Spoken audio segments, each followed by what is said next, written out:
Hi hello good morning everyone. இன்னைக்கு காலையில் எங்களோட கேரளா மார்னிங் ரொட்டீனும் அதே மாதிரி சிம்பிளான ஒரு 2 ரெசிபீஸை நான் இந்த வீடியோவில் நான் உங்களுக்கு வந்து போஸ்ட் பண்ணியிருப்பேன். நூடுல்ஸ் தான் இன்னைக்கு வந்து 2 பசங்களுக்கு ஸ்கூல் இருக்குது. ஸோ அதனால் நூடுல்ஸ் தான் பண்ணுறதா இருக்கேன். ஒரு சட்டியில் வந்து தண்ணியை வந்து கொதிக்க விட்டுட்டு இப்போ வந்து நூடுல்ஸை வந்து அதில் போட்டு நல்லா வந்து ஒரு ஹாஃப் டு முக்கால்வாசி அளவுக்கு நம்ம வந்து நல்லா வேக வச்சு எடுத்துக்கலாம். அதுக்கப்புறமா அதை வடிகட்டி பச்சை தண்ணியில் அலாசி வச்சுக்கோங்க நூடுல்ஸை. அதுக்கப்புறமா ஒரு கடாயில் வந்து இப்போ வந்து தேங்காய் எண்ணெய் ஊற்றி தான் இப்போ நான் சமைக்கிறேன். பெரும்பாலும் நான் என்னோட வீடியோ பார்க்குறவங்களுக்கு எல்லாருக்குமே தெரியும், நான் தேங்காய் எண்ணெய் தான் மேக்ஸிமம் நான் யூஸ் பண்ணுவேன். பசங்களுக்கு மெயின்லி பசங்களுக்கு நம்ம சாப்பாடு கொடுக்குறதானா. அதுக்கப்புறமா கேரட்டு பீன்ஸ் எல்லாம் போட்டு எண்ணெயில் கேரட்டு பீன்ஸ் எல்லாம் போட்டு நல்ல ஒரு ஹாஃப் குக் ஆனதுக்கப்புறமா 2 கோழி முட்டையை உடச்சி ஊற்றிக்கணும். தேவையான அளவுக்கு உப்பையும் சேர்த்துக்கோங்க. கோழி முட்டையை உடச்சி ஊற்றிட்டு நல்லா ஸ்க்ராம்பிள் பண்ணி விட்டுட்டு இஞ்சி பூண்டு பேஸ்ட் கொஞ்சம் சேர்த்துட்டு அதுக்கப்புறமா இந்த நூடுல்ஸை போட்டு சில்லி ஃப்ளேக்ஸ் இருந்தால் அதை போடுங்க. இல்லைன்னா காரம் இல்லாத பச்சை மிளகாய், அதாவது உங்களுக்கு தெரியும் காரம் இருக்காது, குட்டி குட்டி பச்சை மிளகாய் இருக்குங்க இல்லையா, அந்த பச்சை மிளகாய் வந்து கட் பண்ணி போட்டு நல்லா மிக்ஸ் பண்ணி எடுத்துட்டீங்க. ரொம்ப சூப்பராக இருக்கும். இந்த பச்சை மிளகாய் வந்து சில பசங்களுக்கு வந்து காரம் பிடிக்காதுன்னு சொல்கிற பசங்களுக்கு நீங்கள் ஸ்கிப் பண்ணிட்டு வேணாலும் கொடுத்துக்கலாம்.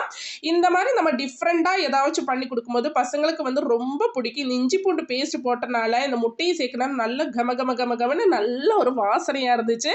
இந்த மாதிரி நீங்கள் வேணால் ட்ரை பண்ணி பாருங்கள். பசங்களுக்கு வந்து கொடுக்கறது வந்து இதில் வந்து எல்லாமே இருக்குது. முட்டைக்கு ப்ரோட்டீனுக்கு வந்து முட்டை இருக்குது, கேரட்டு இருக்குது, விட்டாமின் ஏக்கு, பீன்ஸ் இருக்குது, ஹார்ட்டுக்கு, இதுக்கெல்லாம் டைஜஷனுக்கு எல்லாமே ரொம்ப நல்லது.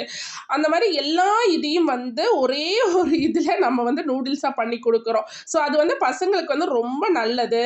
அதுக்கப்புறமா நீங்கள் வந்து மெயின்லி நீங்கள் வந்து நல்லெண்ணெய் தேங்காய் எண்ணெய் யூஸ் பண்ணி பசங்களுக்கு கொடுங்க. அதுக்கப்புறமா ஸ்க்ராம்பிள் பண்ணி விட்டுட்டு நல்லா எடுத்து பசங்களுக்கு லஞ்ச் பாக்ஸ் ஆக்கிட்டு கொண்டு போய் விட்டுட்டு ரிட்டர்ன் வரும்போது அம்மா வீட்டில் இருந்து நான் வந்து இந்த ஓமக்காய் சொல்லுவாங்க, இங்கே கேரளாவில் ஓமக்கான்னு தான் சொல்லுவோம். ஆனால் தமிழ்நாட்டில் வந்து இது பச்சை பப்பாயா இருக்குங்க இல்லையா, அதை தான் இன்னைக்கு போட்டு சாம்பார் வைக்க போகிறேன். ரொம்ப டேஸ்ட்டாக இருக்குங்க. இது வந்து ஹார்ட்டுக்கு ஸ்கின்னுக்கு எல்லாத்துக்குமே ரொம்ப நல்லது.